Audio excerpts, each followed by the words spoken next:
इस्तकबाल आपका ब्रेक के बाद दिल्ली का लवकुश रामलीला मुल्क ही नहीं बल्कि बाहरी मुल्कों में भी अपना मकाम रखता है।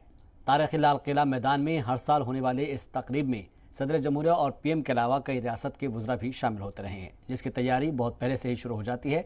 इस रामलीला में फिल्म और टीवी से जुड़े हुए अदाकार भी किरदार अदा करते हैं। आपको बता दें कि रामलीला में इस साल कुछ नया होता है और हर साल ही कुछ नया करने को देखने को मिलता है। हालांकि पिछले साल कोरोना की वजह से रामलीला नहीं हो सकी है, लेकिन इस मरतबा इसकी तैयारी पहले से ही शुरू हो गई है। इंतजामिया के मुताबिक इस बार रामलीला में राम का किरदार गगन मलिक निभा रहे हैं, तो रावण का किरदार निमाई बाली अदा करेंगे। सीता के किरदार में समीक्षा भटनागर नजर आएंगी, तो वहीं कई सियासी लीडरान भी इस साल नजर आएंगे, जिसमें राजेश गोयल, विजय जौली, अलका लांबा शामिल हैं। रामलीला में अहम किरदार निभाने वाले कुछ अदाकारों से हमारे नुमाइंदे आशिफ अकबर ने बात की। रामलीला कमेटी के चेयरमैन अशोक अग्रवाल हमारे साथ हैं। हम सबसे पहले इन्हीं से बात कर लेते हैं। उसके साथ राम हैं, सीता हैं और रावण हैं। अब बताने की ज़रूरत नहीं है, तमाम लोग यहाँ मौजूद हैं। हर बार कुछ नया करने की कोशिश करते हैं आप। कोरोना के 1 साल के गैप के बाद आप फिर से लौटे हैं मजबूत इरादों के साथ। क्या इस बार नया होने वाला है? इस बार रामलीला के अंदर बिल्कुल स्क्रीन प्ले नया है। स्क्रीन और उसके अंदर बहुत सुंदर इंडियन एथनिक ड्रेसेस का सब लोगों को सम्मिश्रण मिलेगा।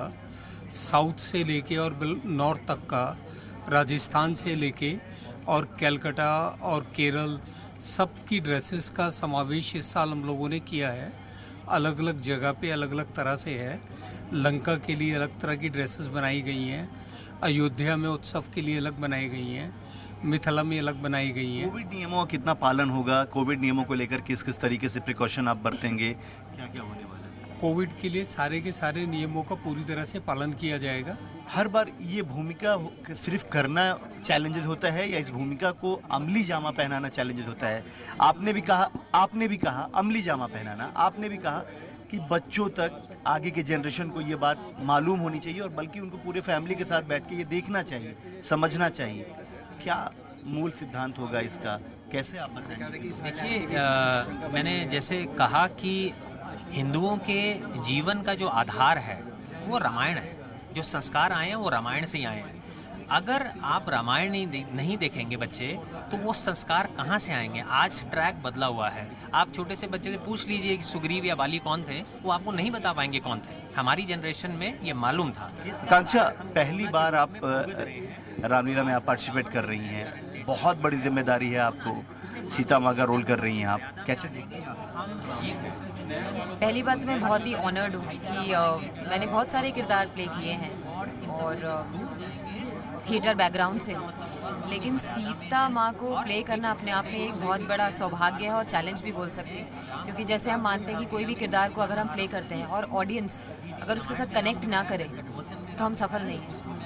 तो उसके लिए मुझे बहुत तैयारी भी करनी है, ताकि जब लोग मुझे स्टेज पे देखें तो वो मुझे एज सीता माँ एक्सेप्ट करें। सर, अभी आपने एक डायलॉग सुनाया बाली साहब, वो हम चाहेंगे कि हमारे दर्शक, क्योंकि जो जी मीडिया के दर्शक है, वो भी उस डायलॉग को बहुत सुने और कुछ समझे कि क्यों आप।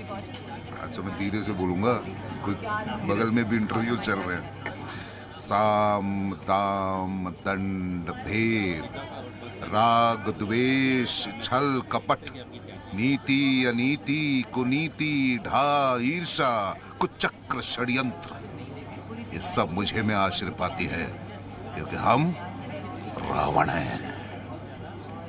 बहुत बहुत शुक्रिया आपको। देखिए, साफ तौर पे आप समझ सकते हैं कि जो रियल लोग हैं, जो रियल कलाकार हैं, वो रियल किरदार निभाने जा रहे हैं। और सबने ये कहा कि ये बहुत बड़ी जिम्मेदारी है हमारे ऊपर, हमारे कंधों के ऊपर, कि हम ऐसी चीज़ें निभा पाएँ, इसको ऐसे इम्प्लीमेंट कर पाएँ कि जैसे लोग आगे आने वाले जनरेशन इससे सीख ले सकें। कैमरामैन एलेक्स के साथ आशिफ इकबाल, जी मीडिया दिल्ली।